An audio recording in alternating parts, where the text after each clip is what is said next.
The Mark Mende phenomenon is not about Kevin Maina, the actor, or just a band. It's about the triumph of social media over traditional marketing avenues. But its true test will be in its longevity. How long will it last, and how effective is it? Larry Madowo, KTN, Nairobi. If you go and buy a new SIM card right now, you will have to register it because operators are doing that. But if you have a SIM card or SIM cards that are not registered, you don't necessarily have to register them because your operator cannot disconnect you much as the government wants them to do that because that same government has not made the laws. So the operator's hands are literally tied. Hello everybody, this is KTN, the only name in business. I'm Larry Madowo. The newly resuscitated Investco Assurance Company has served thousands of claimants who had pending obligations against the insurer before it went under receivership with a court order. The orders contained in a paid-up advertisement in 2 national dailies on Wednesday now mean that all those enjoined will not be able to enforce or pursue any claims or effect any awards against Investco Insurance until a case to determine the way forward on the matter is heard and determined on the 10th of February. And welcome back to Jeff Koinange live at the Intercontinental Hotel here on this Inspiration Thursday. That right there was Larry Madowo back in the day. This is Larry now. The suits fit better. I just need to point that out. But do you say? Yeah. You just whisper. The ties also look fancier. I like the Burberry. Snazzier. Burberry. and the handkerchief that people are commenting about. Yeah, it's called a pocket square owl. But you don't say. But I don't say. You know where I come from. These things, yeah. Yeah. Listen, before the break, yes, we were up to 123,000 shillings. Okay. If you or I get to interview Obama. Right. Dr. Kenneth Wamayo has thrown in another 2K. Okay. So we're up to 125K. Then my colleague, Steve Dumas, gives another 10K. So we're at 135. 135. Is somebody keeping track? I saw somebody's called Anthony Taiti. I think I used in class with him. Anthony Taiti says another 10K. Come on. 145. Do you know these people? I know these people. Are they legit? I will collect. Do they have IDs? I know where they live. I'll go and check the fridge. Okay, here's the worst case scenario. Yes. What if neither you nor I get to interview him? Because, you know, State Department and those people, they may say, you know what? No African is going to interview our president. President Obama is not going to be speaking to any African journalists. You all stay behind the red line. So in that case, you and I both donate 100,000 shillings to charity. Good. You're a gentleman, man. You're a gentleman. Good man. Good man. So. Yes. You've got your show. You're doing great. You're doing fine. Right. What makes you want to leave KTN after 3 years? So here's the thing. I've said here's the thing too many times. No, it's good. It's good. It's all right. That and true story. I noticed you say that a lot. I loved working at KTN. It really, they took a chance on me when nobody else could. And I'm grateful to the 3 people that hired me at the time. Farida Karone, Linus Kaikai, who's my current boss, and Katuan Zile, who used to run this place for a long time. And they took a chance on this little boy with no TV experience. And for 3 years, I was able to work here and to really find my life's calling. And then after 3 years, I thought, KK called me and said, listen, why don't you come and let's do something new? So I was doing a show called KTN Financial Markets Live on every weekday at 2 p.m. And he said, we could do something together at NTV. So I said, okay, sure, let's do this. And that's how I went to NTV. When did you start the whole techie thing? Because apparently they credit you with being like the techie guy, you know, even before internet or before Twitter and what. People don't know this, but I created the KTN Facebook and Twitter accounts before any other media house had a Facebook or Twitter account. Is that right? Yes, and I kept telling my bosses, the future is moving here. Social media is going to be a big deal, and we all need to play in this space. At the time, some bastard. Oh, can I say that on TV? Absolutely, go ahead. Too late. Some bastard was squatting on the at KTN Kenya account, and he said, so I told him, hey, we're here. We'd like to take over this account. He's like, no. Send me a check, and I'll give you the account. But I know people at Twitter. So the next day he woke up and he didn't have the account. Speaking of knowing people at Twitter, you're verified. I see where you're going. I'm going with this. I'm going there. So I walked into Twitter one of these days in San Francisco. I'm sorry, you did what? I walked into the Twitter offices in San Francisco. In Nairobi? No, in San Francisco. In California. And I'm like, yeah, I have problems in impersonation. I'm kind of a big deal in Kenya. You did not tell them that. And they said, Larry Madowo. Look at that. You're not verified. We must correct that. And they verified my account. So how come they haven't verified mine? You haven't asked me. Exactly. Now we're talking. Okay, so you set up those accounts and then you're over. Yeah, so I was really into tech because it's something I've always had an interest in. I didn't grow up with a TV or electricity at home, and so the whole bright, shiny lights and things with an on and off button have always fascinated me. When I came into the city and discovered them, like, wow, this really sounds interesting. So I had an interest from tech, and at KTN I used to do tech. At NTV I continued to do tech. At CNBC, I call myself a wannabe techie. Like, I'd have no actual technology skills, but I'm a cheerleader for technology. And it's worked for you? It's worked for me. I have traveled the world. I have met important people. You travel a lot. Remember we were trying to do this interview the last 3-4 weeks? Yeah. You've been out. We tried to do it, I think 3 or 4 weeks ago. I was in Hanoi, in Vietnam. Correct. And I had to go to Tanzania the other week. And yeah. Nice. So you're lucky you caught me this week. We are not worthy. We're not worthy. So I love to travel, and I'm blessed to have an opportunity to be able to do that. The trend. Yes. Where did that start? Where did that come from? So the trend was started by an excellent guy called James Smart. Oh, James Not So Smart. James Not So Smart. That's him. So we were thinking through what to do on Friday nights with Joe Agayo, who was at NTV at the time, one of the best journalists in the business. Great guy. And they came up with this idea, like, what if we could have people come together and talk about the most important issues of the day and give people an opportunity to speak to them and tweet them and whatnot. So they did the first show just a week or two before I left NTV, and I helped them out in finding guests and just doing the KYM work. At the point, I was happy with James Smart. And he was really great at the show. He brought on politicians and influential news people and had a great show. Then he left NTV. It just happened that around the same time, I was coming back to NTV. So nobody wanted... From CNBC? From CNBC. Kwa hivyo ukangukia. Now nobody wanted to do the show because they had to find their own guests and there was no structure, etc. And I was not on a regular anchoring schedule as yet because Victoria Rubadiri had not joined. So 1 week, Smriti was away and I said, okay, I'll do the show because, well, there's not much I'm doing here anyway. And that's sort of how it fell onto my laps. It was not part of my plan. It was not in my contract. No. Just nobody was doing the show at the time, and I was available. Stepped in. So it has evolved into what it is today. Because of you. Because of you. It's a train wreck. I don't know why they keep it on. I think our bosses have never watched it. It's still going down. Because if they watched it, they would have like, no, we can't have this on our air. This is terrible. Look, you're being a little modest here because you even extended it. Now it's come before the news. You have like an 8:30 version, right? And then it extends beyond the news. Yeah, it's part of our evil plan to take off the NTV schedule, all of it. So one time slot at the time. So we have an 8:20 to 9 p.m. where we have a panel of the silliest people on television. And then at 10 p.m. we have all the other Willie Paul Stone tomorrow, for instance. Is that right? He picked my calls, finally. Come on. Yeah. What about Kanyari? Kanyari, now you messed up. You came on my show. Yep. And you used one of these little boys I here. did one of this on Kanyari. And he won't pick my calls now. He doesn't pick my calls. He doesn't answer my texts. Well, you know, but he picks Churchill's calls.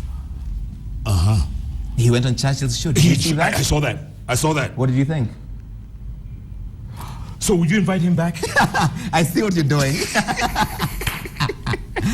Yes, I would love to have Kanyari on. Would you? Because I would love to put the hard questions to him. So if he's watching now, the invitation still stands? Yes. If you go to Kanyari's church, please ask him to call me back. It worked on Willie Paul's. Maybe it will work on Kanyari. Look at that. If you go to Kanyari's church, you have his phone number.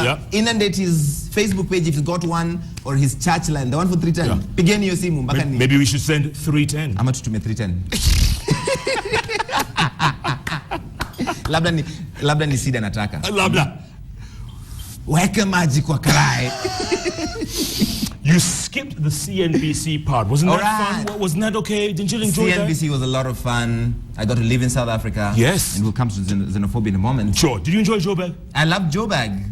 Where'd you live? It is very Ayoba. They say Ayoba, right? Lekker. Lekker.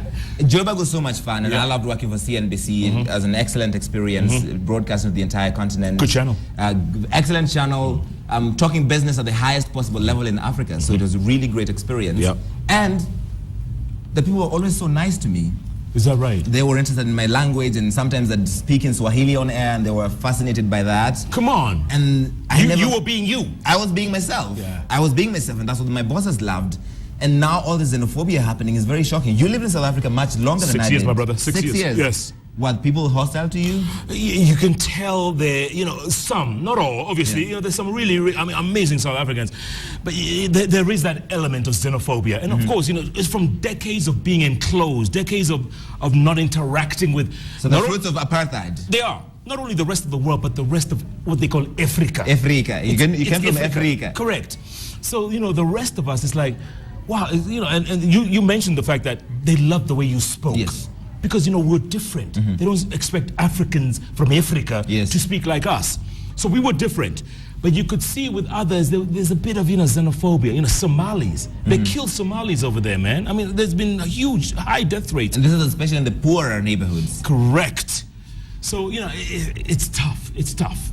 But it's a great place to live. It's a great place to live. It's an eye-opening experience. But they have issues. They have issues. That horrible picture of the guy in flames. Yeah, my saw goodness. that? It's very heartbreaking.